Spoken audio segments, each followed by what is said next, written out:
السلام علیکم ورحمۃ اللہ وبرکاتہ۔ الحمد للہ وکفى وسلام علی عباده الذین اصطفى، اما بعد، قال اللہ تعالی وما ارسلناک الا مبشرا ونذیرا۔ حضرات گرامی، میں اس بزم پربہار میں سیرت نبوی صلی اللہ علیہ وسلم کے متعلق کچھ عرض کرنا چاہتا ہوں، اس امید کے ساتھ کہ میری باتوں کو بغور سنا جائے۔ جب اسلام فاران کی چوٹی سے پھیلنا شروع ہوا تو آپ اپنی روشنی سے دنیا والوں کو منور کرنے لگے، تو باطل پرستوں میں کھلبلی مچ گئی، تو ساری قوت و طاقت، دل و دماغ نور و اسلام کو بجھانے میں صرف کرنے لگے۔ راستے میں کانٹے بچھا کر، پتھروں سے دبا کر، تپتی ہوئی زمین پر سلا کر، آگ کے انگاروں پر لٹا کر، پھانسی کے پھندوں پر چڑھا کر، گھر بار اجاڑ کر، پیارے رسول صلی اللہ علیہ وسلم کی آواز کو دبانے کی کوشش کرنے لگے، مگر حق کی آواز روز بروز بڑھتی ہی جا رہی تھی۔ حضرات، سن 7 نویں محرم کا مہینہ ہے کہ مکہ کے تمام لیڈروں نے مل کر ایک میٹنگ کی۔ ابو جہل نے پوری قوم کو للکارا کہ ایک یور عربو جس کو ہم بچوں کا کھیل سمجھ رہے تھے، وہ آج ہمارے دین اور عزت و آبرو کے لیے طوفان بن چکا ہے۔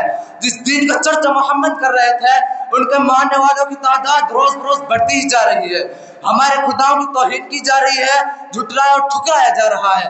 اس لیے عرب کے بہادروں اور پوری طاقت سے آگے بڑھو، ورنہ وہ دن دور رہی کہ مکہ سے ذلیل و خوار ہو کر نکلنا پڑے گا۔ ابو جہل کی تقریر نے پوری قوم کو گرما دیا، طرح طرح کی تدبیریں پیش کی گئی۔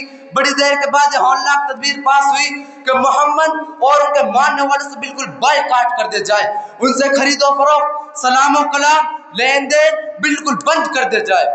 چنانچہ ایک عہد نامہ لکھ کر خانہ کعبہ کی دیوار پر لٹکا دیا گیا۔ یہ پوری قوم کا فیصلہ تھا، اس کے خلاف کرنے کو کسی کو اختیار نہ تھا، کسی کی مجال نہ تھی۔